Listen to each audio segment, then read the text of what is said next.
today I'm going to talk about predatory police practices and the antithesis of that, which is community policing. So historically in America, the automobile is a very big part of our heritage, and in modern times it's literally a necessity for most of us to complete our lives. And as we've combined that with a higher population and with less resources for municipalities, what has ended up happening is basically police officers are part of the revenue generating process for most of the municipalities in America nowadays, number one. So early on it was quite easy. The automobile and the police systems weren't as sophisticated as they are now. And my words here are a bit hard to read, but I'll paraphrase. And what that said is the forefathers, as the automobile became so prominent in America, wanted to address this issue, and they actually ended up listing it as an asset, which is a fundamental part of our Fourth Amendment rights. You can read there on the bottom. Assets are one of the things that are protected under the Fourth Amendment. So moving forward, what has happened as times have changed, automobiles have changed, police organizations have run out of money, is they become predatory. And they target us citizens in our cars because that's when we're out in the environment and we're moving about. And of course, they're in their cars where they have all their fancy equipment and electronics. So this is the process by which they engage us in predatory policing. And the outcome is just to give us fines and fees because it's part of the system's budget, the budgets of the municipalities now. What I would like to see us do as citizens and you guys do as citizens is become part of this process. And part of that process to fix this is a transformation from predatory policing to community policing.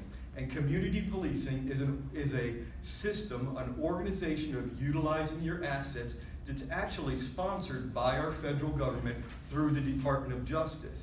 And municipalities can go to the Department of Justice and say, guide us on community policing. We want to know how to integrate these policies and things of that nature for our community.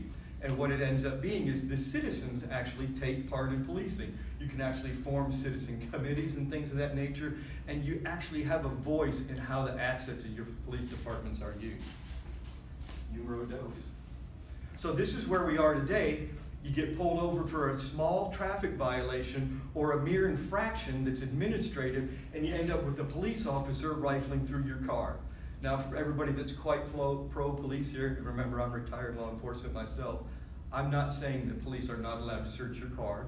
If you are arrested for breaking a law or something of that nature, it has nothing to do with your minor traffic infraction, you're going to get hooked up. Your car is going to get searched. It's called search incident to arrest. That's not what I'm talking about here today.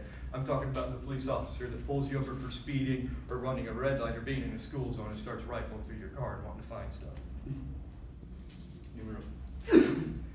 So, like I've said, now the problem has escalated because, as you all know from news reports in the media, is municipal budgets are smaller and smaller and smaller, populations are getting bigger and bigger and bigger, and the police departments have to find a way to augment their revenue, which is predatory policing. And as you can see here, the numbers are quite large. It's in the hundreds of millions of dollars. And this actually, I didn't want to use this as one of my points, but it does affect the poorest of the poor, because in a lot of situations, in an urban environment, you give penalties or fees to the poor people, they can't pay them, the system then doubles everything up, and you end up, some people even being incarcerated and having more fines. Number 4, this is my favorite one. So law enforcement officers are part of the revenue generating system.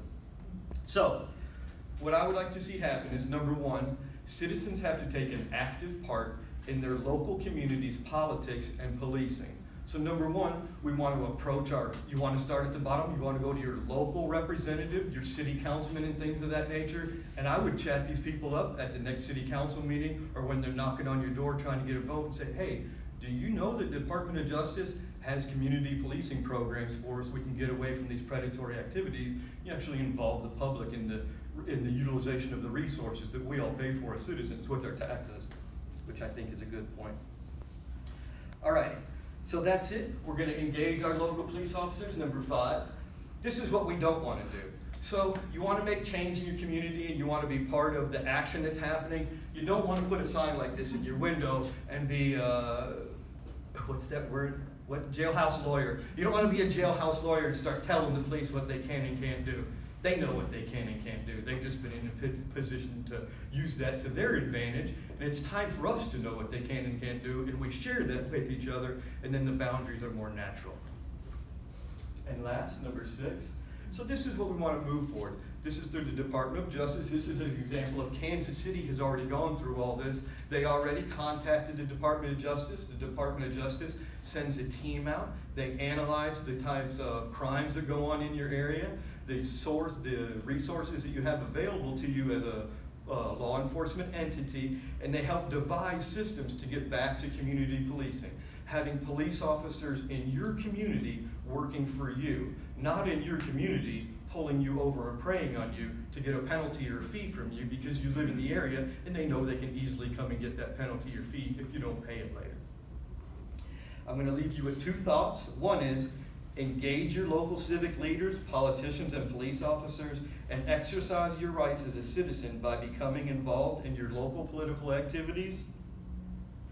And the last thing that I want to leave you with is, none of this means that you're letting a guy off that breaks the law or anything and he's not going to jail. We're still putting the bad guys in jail for the crimes that they commit, old-fashioned way. Crimes committed, policeman's called on the phone or the offices, they call on the radio, they send him to the incident, he figures the crime out and takes the necessary actions. So that's it. Become involved, and we're still going to put the bad guys away. Thank you.